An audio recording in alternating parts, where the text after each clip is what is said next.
नमस्कार माझा या ज्ञानमंदिरा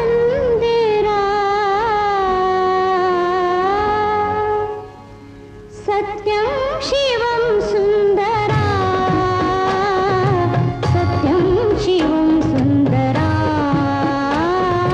सत्यं शिवं सुंदरा सत्यं शिवं सुंदरा सत्यं शिवं सुंदरा सत्यं शिवं सुंदरा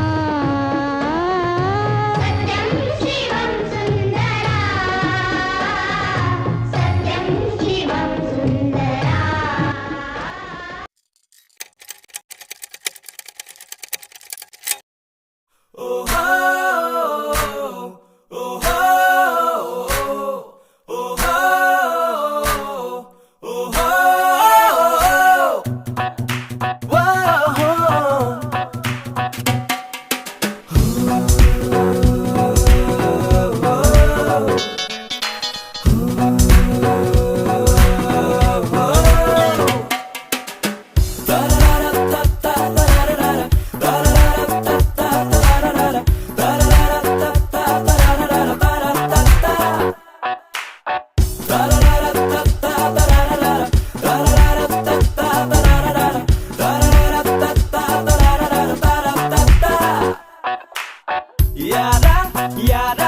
यारा फ्रेंडशिपचा खेळ सारा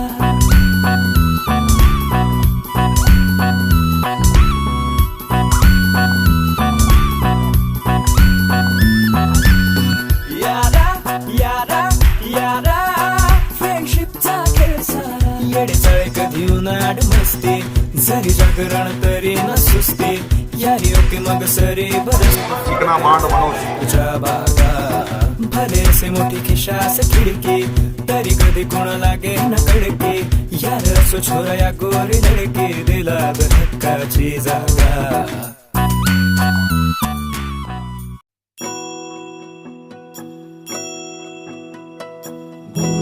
ब्रह्मा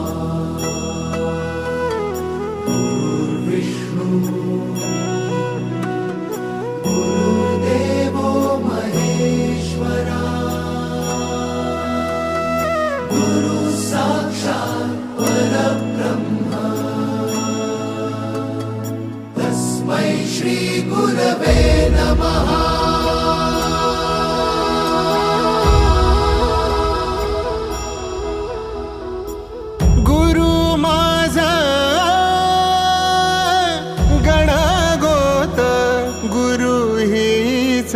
माऊली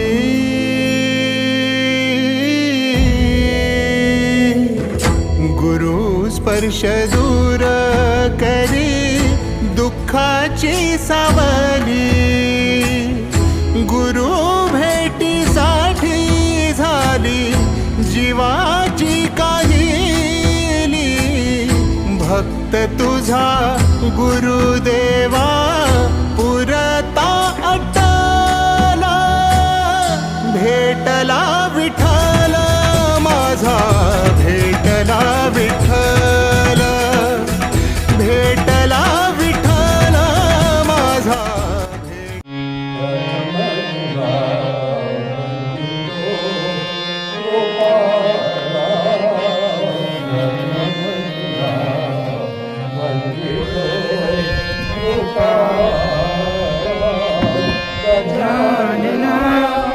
गणराया प्रतिमा वंदितो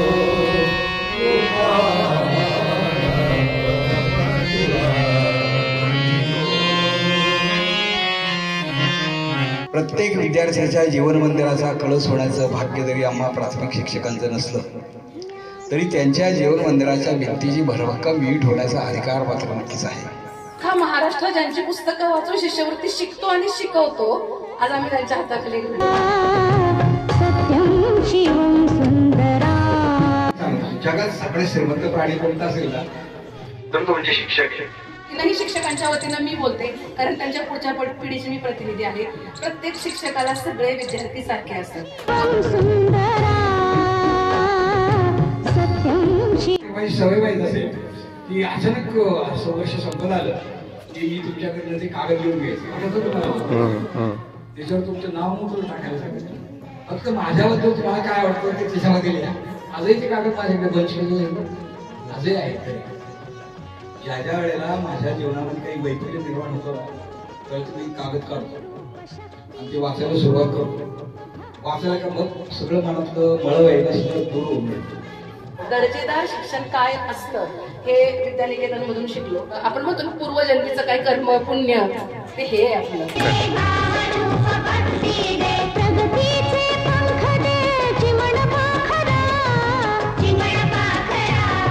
तुमच्या घरी लहानपणी एक दूधवाला यायचा दूधवाला आणि त्याच्याकडनं आम्ही दूध घ्यायचं. दूध किती असायचं? एक अर्धा, त्याला शेर म्हणायचं, आता लिटर म्हणतो.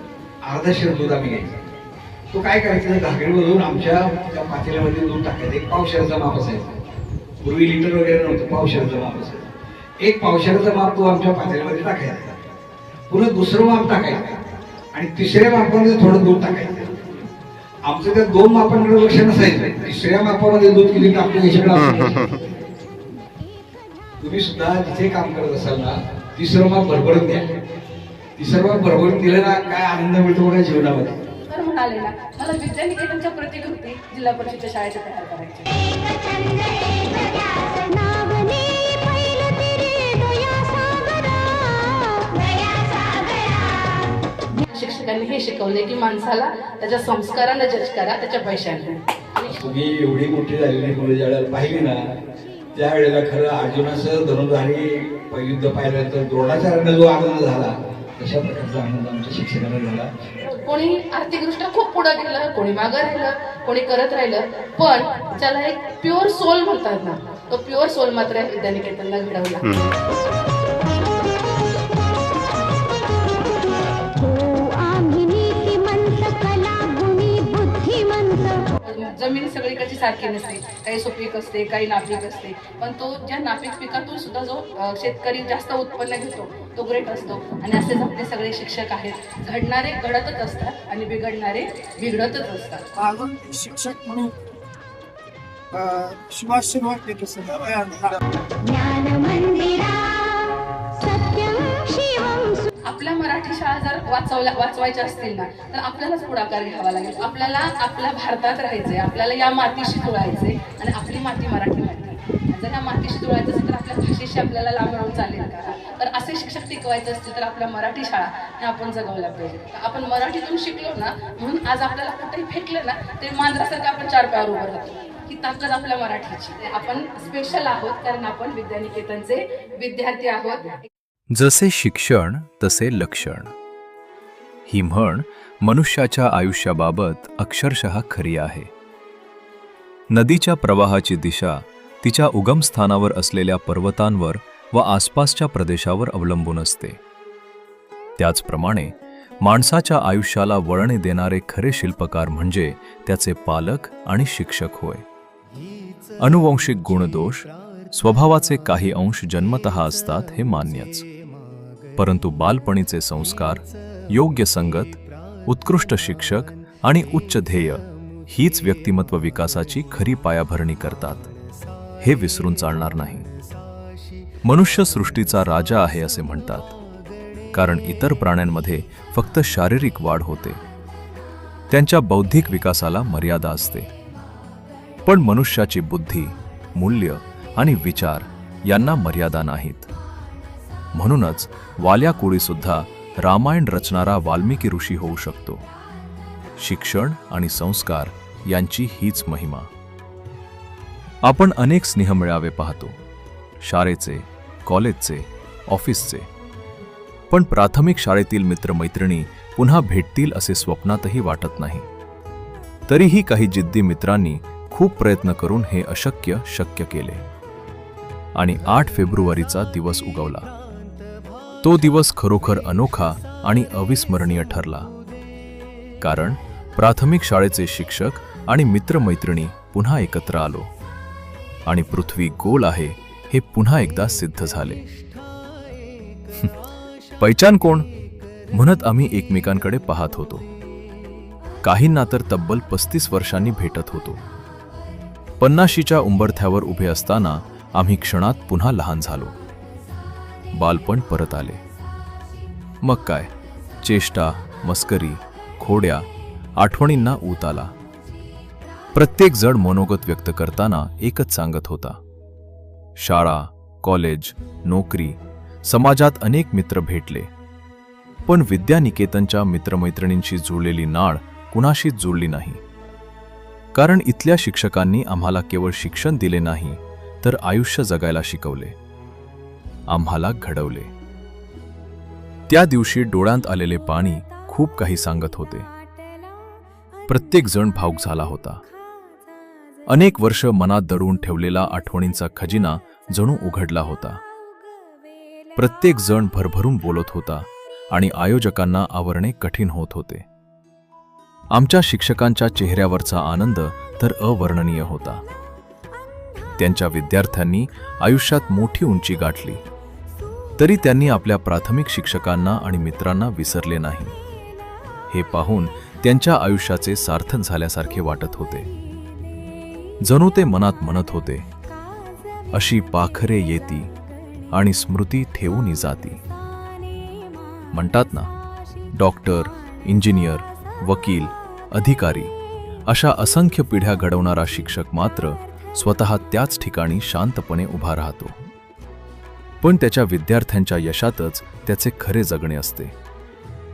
अशा आमच्या गुरुवर्य शिक्षकांना आमचा साष्टांग नमस्कार. आपण आम्हाला केवळ अक्षरज्ञान दिले नाही, तर जगण्याची दिशा दिली, मूल्य दिली, आत्मविश्वास दिला.